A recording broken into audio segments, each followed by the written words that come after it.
Kembali lagi semuanya di Warung Bude Yanti yang kali ini akan menceritakan tentang Donghua Swallowed Start episode yang ke-165. Pada episode sebelumnya kita sudah diperlihatkan dengan Luo Feng yang nyaris terbunuh ketika kasih seorang anggota internal tiba-tiba menyerangnya, lalu dua pemandunya tewas, tapi Luo Feng bukan lawan yang mudah, karena dengan cepat dirinya memanggil 10 penguasa sektor dan tanaman anggur kontak awan untuk melawan kasih. Meskipun akhirnya menang, kasih sempat melepaskan api abadi yang tidak terkendali menghancurkan sekitarnya. Luo Feng menggunakan kristal asal Dewa Api untuk menciptakan ledakan besar dan melarikan diri sebelum keadaan semakin buruk. Namun kehancuran yang terjadi membuat masalah semakin rumit. Lalu tidak lama kemudian 4 kapal besar datang membawa para pemimpin Wulong Starfield termasuk Kaisar Yanzu. Kemudian dengan wajah dingin dirinya langsung menuduh Luo Feng merencanakan pembunuhan kasih demi keuntungan pribadi dan bahkan menuntut pencarian jiwa. Prosedur berbahaya yang bisa mengungkap semua rahasia Luo Feng, namun Luo Feng menolak keras, menyadari bahwa ini hanyalah jebakan. Situasi semakin panas ketika Kaisar Yanzu mulai menyusun rencana licik dengan menanam barang bukti palsu. Puncaknya dirinya mengusulkan agar Luo Feng dikirim ke neraka bintang pertama, penjara paling ketat di alam semesta. Tapi Luo Feng tidak tinggal diam dengan berani menyebut nama-nama besar seperti 9 Kaisar Pedang dan pemimpin istana Tianxi, tokoh yang bahkan membuat Kaisar Yanzu ragu. Akhirnya Yanzu mundur sedikit meski tetap menahan Luo Feng di Istana Gerimis. Di dalam Istana Gerimis Luo Feng merenung, tapi ketenangannya terusik ketika Dilan mengabarkan bahwa Kaisar Yanzu masih mencari cara untuk menyingkirkannya.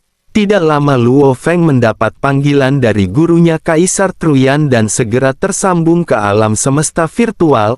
Truyan menjelaskan bahwa Yanzu menyimpan dendam lama. Dirinya bukan jenius sejati, melainkan seseorang yang mendapatkan segalanya dari ayahnya kesatria Si Huo.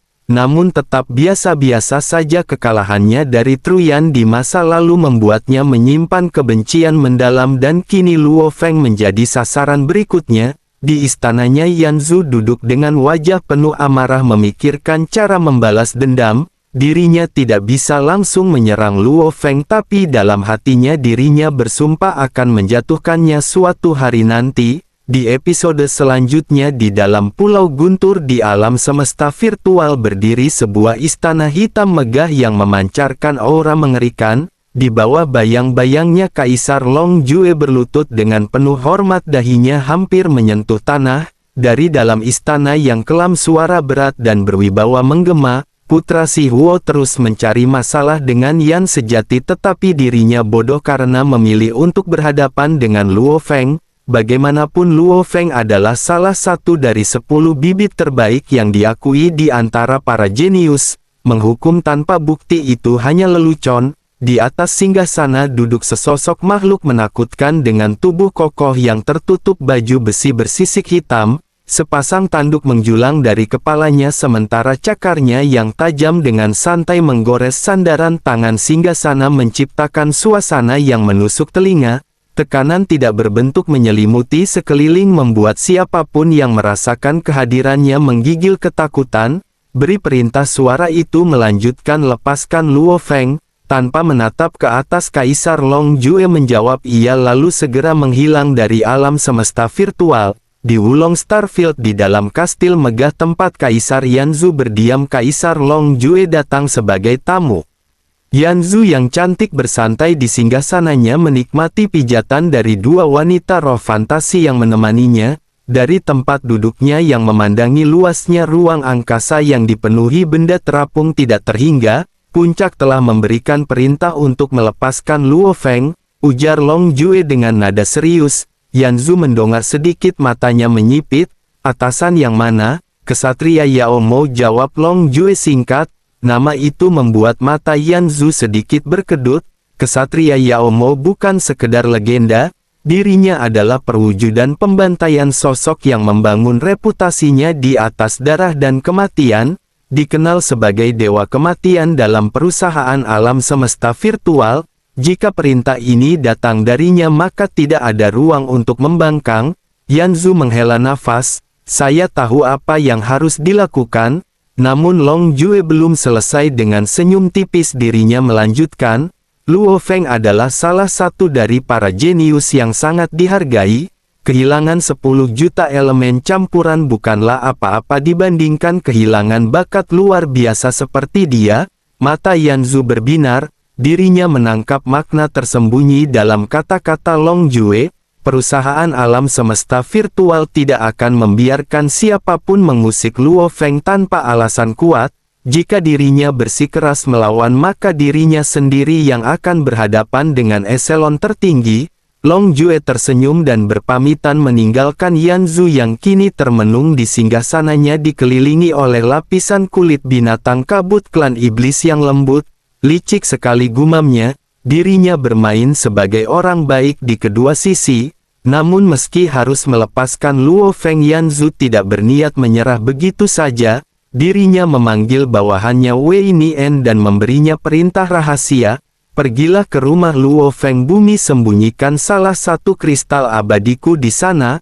Wei Na lalu menjawab, ya tuan, jawab Wei Nien lalu menghilang dalam kilatan hijau giok. Yanzu tersenyum dan berkata, kita punya waktu, mari kita lakukan ini perlahan. Sementara itu di dalam istana gerimis Luo Feng duduk bersila tenggelam dalam kesadarannya. Di dunia internalnya yang luas dirinya berdiri di atas lautan tidak berujung bersiap menciptakan pulau baru bagi klan serangga. Dengan satu gerakan tangannya energi dunia berkumpul membentuk daratan baru dengan gunung, sungai dan lembah yang nyata. Dirinya memanggil Ratu Alina dari sarang induknya memberikan sejumlah besar mayat serangga untuk memulai produksi tentara serangga lapis baja harimau. Dalam waktu 300 tahun dirinya akan memiliki 1 juta tentara kuat yang siap bertarung. Menyaksikan serangga pertama yang berhasil lahir, mata Luo Feng berbinar penuh semangat. Dirinya tahu jalan menuju kekuatan sejati tidak mengenal batas. Sejak meninggalkan bumi dirinya telah melihat betapa kejamnya alam semesta. Hanya dengan menjadi kuat dirinya bisa melindungi akar kehidupannya, bumi dan semua yang dirinya cintai. Aku harus terus maju, pikirnya. Aku akan memberikan segalanya. Ketika ketukan terdengar di pintu istananya, suara Kaisar Long Jue menggema, Luo Feng, kamu bisa keluar. Luo Feng membuka matanya bersinar dengan tekad yang tidak tergoyahkan. Dirinya telah bersiap menghadapi apapun yang akan datang. Langit di atas istana gerimis bergemuruh ketika pintu raksasa perlahan terbuka. Dua penjaga dari penguasa sektor menggunakan kekuatan mereka untuk mendorongnya membelah pintu dengan keanggunan yang menakutkan. Dari dalam muncul sosok yang gagah. Lapis bajanya berkilauan keperakan mencerminkan cahaya yang berpendar di sepanjang koridor. Luo Feng melangkah keluar dengan senyuman penuh keyakinan. Kehadirannya segera disambut oleh Kaisar Long Jue yang melangkah mendekat dengan sorot mata yang tajam dan penuh perhatian. Meski baru saja melewati cobaan berat, Luo Feng tetap teguh. Keberadaannya di tengah ancaman yang mengintai tidak membuatnya gentar. Dirinya memahami bahwa dunia ini penuh intrik, mainan kekuatan yang tidak mengenal belas kasihan. Tanpa menunda waktu, Luo Feng menoleh ke arah Dilan yang selalu setia di sisinya. Keputusan sudah diambil. Dirinya harus kembali ke Wulong Starfield. Tidak ada alasan untuk mundur setelah menginvestasikan begitu banyak sumber daya. Perjalanannya bukan sekedar eksplorasi melainkan perjuangan untuk menguasai medan yang penuh tantangan. Kaisar Long Jue tanpa ragu memutuskan untuk ikut serta menjadi pemandu dalam perjalanan kali ini. Mereka berangkat dengan kapal canggih menuju tempat di mana mayat serangga dari medan pertempuran tersimpan. Sesampainya di sana, sebuah pemandangan yang luar biasa menyambut mereka. Hamparan unit mayat serangga tuan sektor tersusun rapi menandakan betapa terorganisirnya tempat ini. Luo Feng dengan cepat mengenali koordinat lokasi terakhirnya diserang. Kali ini perjalanan terasa berbeda. Tidak ada prosedur bertele-tele seperti sebelumnya. Dengan kehadiran Kaisar Long Jue aturan bisa disesuaikan. Tatapan Luo Feng menyapu sekeliling menyadari perubahan besar yang terjadi hanya dalam waktu sehari. Dengan panduan Kaisar Long Jue, dirinya mulai menelusuri unit-unit yang ada. Dari 200 unit yang tersedia, dirinya telah mengamati separuhnya. Setelah melewati semuanya, dirinya pun menentukan 100 unit terbaik yang akan dibawanya. Pemilihannya tidak sembarangan. Setiap mayat dianalisis dengan cermat hingga akhirnya hanya yang terbaik yang dipilih. Bahkan Kaisar Long Jue terkesan dengan ketelitian Luo Feng dalam memilih melebihi standar departemen internal sekalipun. Saat mereka menunggu proses pemindahan unit yang dipilih, sebuah kabar mengejutkan tiba. Sebuah penyelidikan yang sedang berlangsung di jalan semesta virtual mengenai kasih pembunuh yang pernah menyerang Luo Feng membuahkan hasil. Sebuah petunjuk kecil ditemukan cukup untuk mengarah pada sosok penting yang berada di planet Bomo. Namun tragedi tidak terduga terjadi. Saat operasi penangkapan berlangsung, energi dahsyat meledak dari bawah tanah kota menyapu bersih seluruh planet dalam hitungan detik. Lautan, daratan, dan gunung-gunung hancur dalam sekejap, sebuah kehancuran total. Dari kejauhan hanya puing-puing dan debu yang tersisa dari planet yang pernah dihuni 22 miliar jiwa. Tidak ada yang selamat. Di atas reruntuhan planet, 3 sosok berdiri di luar angkasa menatap dengan penuh ketegangan. Mereka adalah para prajurit yang terlibat dalam misi penangkapan. Salah satu dari mereka, seorang lelaki tua berbaju ungu, mengamati pemandangan mengerikan itu dengan wajah datar. Tujuan mereka telah hilang dan jejak yang mereka kejar telah lenyap tanpa sisa. Tanpa berkata-kata mereka kembali ke kapal dan menghilang ke dalam kegelapan luar angkasa, meninggalkan kehancuran yang tidak tergambarkan.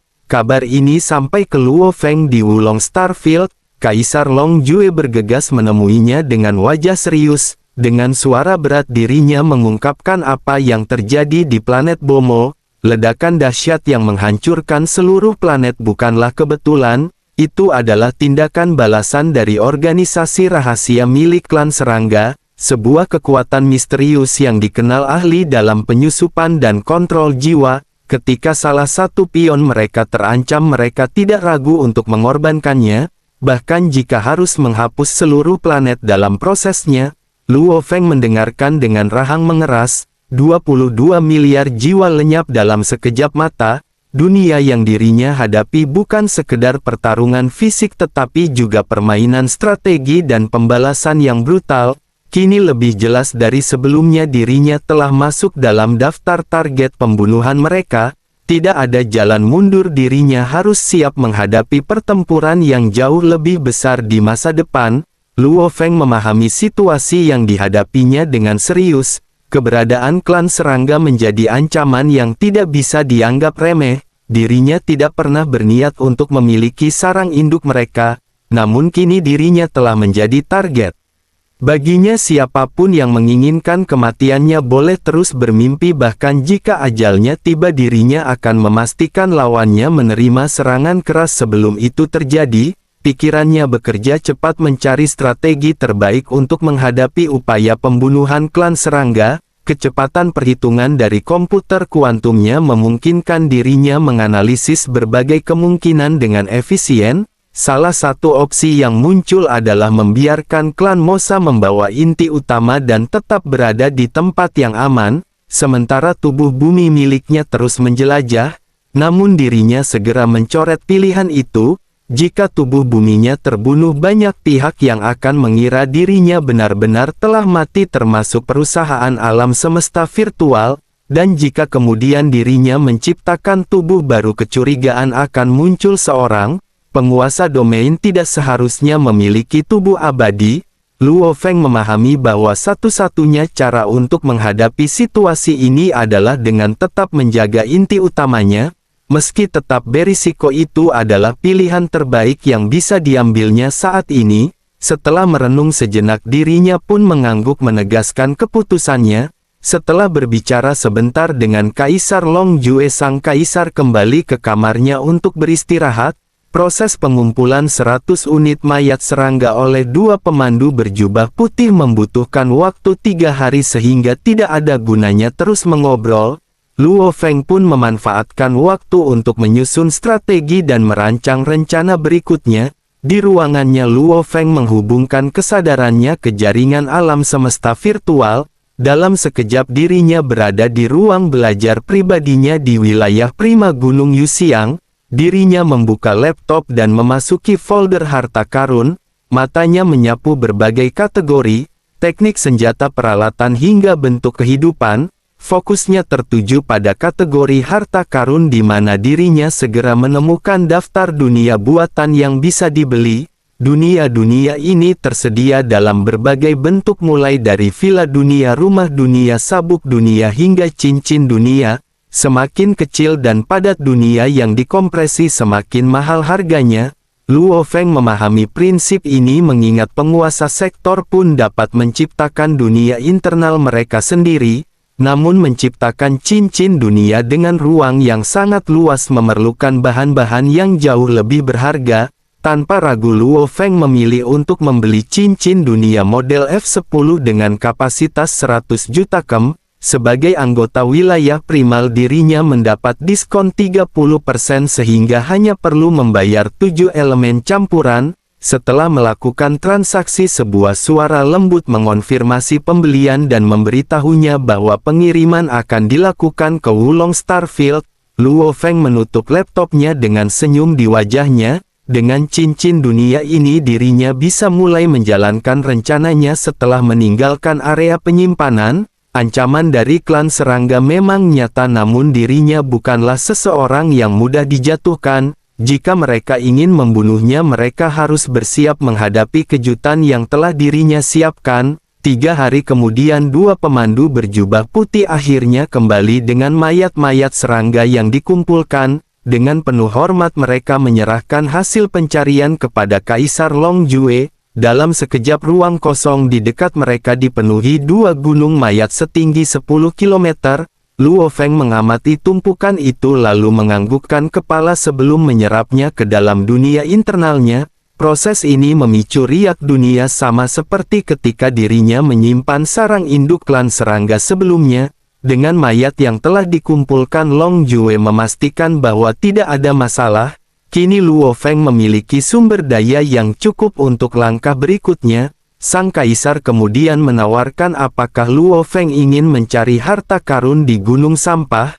Menyadari kesempatan yang ada Luo Feng memutuskan untuk melakukannya namun dirinya tidak ingin merepotkan Long Jue lebih jauh. Cukup dua pemandu berjubah putih yang menemaninya. Long Jue setuju tanpa ragu. Dirinya memerintahkan kedua pemandu untuk mengawasi Luo Feng dengan ketat dan segera menghindari orang lain yang mungkin mendekati mereka. Setelah itu sang kaisar pergi meninggalkan mereka untuk memulai pencarian. Luo Feng kemudian memilih tempat secara acak di dalam Wulong Starfield. Kapalnya bergerak menembus perjalanan antar galaksi hingga mereka tiba di sebuah kawasan gunung sampah. Begitu memasuki area tersebut dirinya dikejutkan oleh banyaknya sisa-sisa perang yang berserakan. Meskipun bagi peradaban biasa benda-benda ini mungkin berharga bagi standar alam semesta ini hanyalah sisa yang tidak bernilai tinggi. Namun berburu harta karun di gunung sampah selalu bergantung pada keberuntungan. Dengan keyakinan itu Luo Feng memutuskan untuk terus mencari. Saat kapal mereka melintasi ruang angkasa tiba-tiba sebuah sensasi aneh menyelimuti tubuhnya, lalu dirinya merasakan panggilan samar dari suatu tempat seolah ada medan magnet yang menariknya. Setiap sel di tubuhnya seakan merespon panggilan itu. Luo Feng menggumam, apa yang sedang terjadi sambil menatap tajam ke arah yang tidak diketahui.